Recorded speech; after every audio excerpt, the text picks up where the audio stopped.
In this video, I'm going to show you how to get special emote in Stumble Guys 2023, 2024, 2025, and so on. Doesn't matter to you. So, first you need to enter on Stumble Guys and log into the account that you want to get special emote. Then you will see several options on the main menu, but the option that interests us is this one, Stumble Pass. If you click right here and see the pass, you can see that the special emote is just on Premium Pass. If you have a special emote below, that means that you can get just plain, okay? You don't have to sign the pass.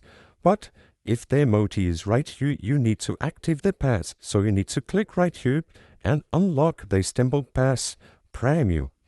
Then after that, you need to have the level, you need to get the level 30 on Stumble Guys Pass, that you will get the special remote. It depends on the local that the emote is, but generally it is on the third position. I hope I help you on how to get special emote in Stumble Guys. So if this video helped you in any way, hit the like button and subscribe to our channel to receive its footsteps.